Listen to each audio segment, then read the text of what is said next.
Sterlite ஆலை பக்கத்துல இருந்து 3 கிலோமீட்டர்ல எங்க வீடு இருக்கு. நாங்க முத 2018 கலந்துக்கிட்டோம். கலந்து என்ன தெரியாம தான் கலந்தோம். மக்களை எல்லாத்தையும் திரட்டி வர சொல்லிட்டு கடைசி அந்த பிரச்சனைன்னு சொன்னவங்க யாருக்குமே எந்த ஒரு பாதிப்பும் கிடையாது. அவங்க எல்லாம் கிளீனா சேஃபா ஆகி அவங்க ஒரு இதுல உட்கார்ந்துட்டாங்க. என்னன்னு தெரியாத மக்கள் தான் இதே இடத்துக்கிட்டு தான் எனக்கெல்லாம் அடிபட்டது. ஆனா அதுக்கப்புறம் தான் எங்களுக்கு தெரியுது ஸ்டெர்லைட் ஆலை பத்தி. அந்த ஸ்டெர்லைட் ஆலை சுத்தி இருக்கிற மக்களுக்கு நல்லதான் செஞ்சிருக்கு. யாருக்குமே எந்த கெடுதலும் பண்ணல.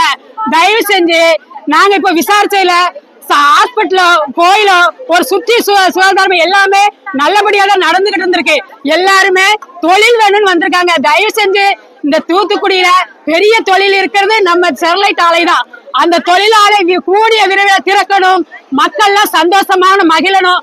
அவ்வளவு பேருக்கு வேலை வாய்ப்பு கிடைக்கணும். அதுக்காக பொதுமக்கள் அவ்வளவு பேர் நாங்க கலெக்டர்ஸ்க்கு மனு கொடுக்க வந்திருக்கோம். கூடிய விரைவில் முதலமைச்சர் அவர்கள் எங்களுக்கு நல்ல பதிவு கூறணும்.